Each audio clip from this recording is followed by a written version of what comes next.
அனைத்து நண்பர்கள் அனைவருக்கும் வணக்கம். தளபதி தொண்டர்கள் அனைவருக்கும் வணக்கம். நம்ம எல்லாருக்குமே ரொம்ப ரொம்ப ஒரு சந்தோஷமான விஷயம் நடந்திருக்கு. அதை பத்தி தான் இந்த வீடியோல முழுமையா பேச போறோம். வாங்க வீடியோக்குள்ள போகலாம். யாருமே எக்ஸ்பெக்ட் பண்ணவே கிடையாது. என்னதான் நம்ம தளபதி விஜய் முதலமைச்சரா இருந்தாலும் சரி, சங்கீதா அண்ணி கூட சேர்ந்து வாழலையே, அது ரொம்பவே கஷ்டமா இருக்குன்னு நிறைய பெண் தொண்டர்கள் ரொம்ப மனசுக்குள்ள ரொம்ப கஷ்டப்பட்டு இருந்தாங்க. அது மட்டும் கிடையாது. இந்த திமுக கொத்தடிமைகள் இதை ஒரு காரணமா வச்சு விஜய் ஒய்ஃப் சரியா வாழவே இல்லை. அவர் தமிழ்நாடு என்ன பண்ண போறாரு அப்படின்னு இது ஒரு விஷயமா பேசிட்டு இருந்தாங்க. அது மட்டும் கிடையாது. இந்த எலெக்ஷனுக்கு முன்னாடி தளபதி விஜயும் சங்கீதா டிவோர்ஸ் பண்ண போறாங்க. அதுக்கு கோர்ட்ல வழக்கு இருந்துட்டு இருக்கு. அது இந்த மாசம் விசாரிக்க போறாங்க அப்படின்ற மாதிரி ஒரு பரபரப்பா போயிட்டு இருந்துச்சு. இந்த ஒரு செய்தி வந்ததுல இருந்தே நம்ம தளபதி விஜய் மேல நிறைய பேர் அவதூறும் பரப்ப ஆரம்பிச்சிட்டாங்க. கண்ட நடிகர்கள் கூட சேர்த்து வச்சு பேச ஆரம்பிச்சிட்டாங்க. ஆனா இப்ப எல்லாருக்கும் ஒரு சந்தோஷமான விஷயம் நடந்திருக்கு. அது என்னன்னு முதல்ல சொல்றேன். நம்ம சங்கீதா அண்ணி இருக்காங்க இல்லையா, அவங்க லண்டன்ல தான் இருந்துட்டு இருக்காங்க. அவங்க நடிகை சம்பந்தப்பட்ட விஷயனாலதான் விஜய் கூட பேச மாட்டாங்க அப்படின்னு போயிட்டு இருந்துச்சு. ஆனா மீடியால வந்திருந்தது என்னன்னா, இது நடிகை சம்பந்தப்பட்ட விஷயம் அப்படின்னு தான் வந்திருந்துச்சு. ஆனா அவர் அரசியலுக்கு போறது சங்கீதா அன்னைக்கு பிடிக்கல. அதனாலதான் அவங்க ஃபேமிலிக்குள்ள கருத்து வேறுபாடு இருந்துட்டு இருக்கு.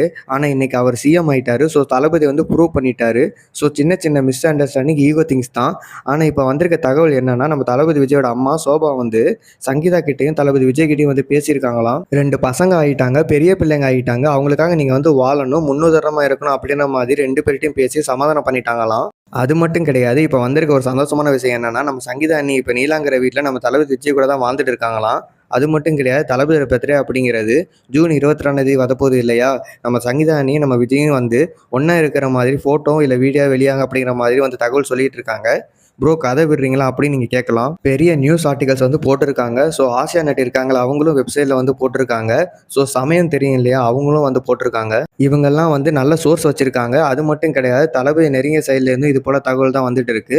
ஸோ டிவோர்ஸ் கேஸ் அப்படிங்கிறது வாபஸ் வாங்குற மாதிரி தகவல் வந்துட்டு இருக்கு. ஸோ இது எல்லாத்துக்கும் சந்தோஷமான விஷயம் தான். ஸோ கண்டிப்பாக அஃபிஷியலாக அறிவிக்கும் போது இன்னும் சந்தோஷமாக இருக்கும். இது நடக்கும்போது எவ்வளோ சந்தோஷமாக நீங்கள் இருப்பீங்கன்னு கமெண்ட்ஸில் சொல்லுங்கள். இது போன்ற செய்திகளை உடனுக்குடன் தெரிந்து கொள்ள வேண்டும் என்றால் இன்றைய செய்திகள் சேனலை சப்ஸ்கிரைப் செய்யவும். சப்ஸ்கிரைப் பண்ணாதவங்க சப்ஸ்கிரைப் பண்ணுங்கள். நன்றி, வணக்கம்.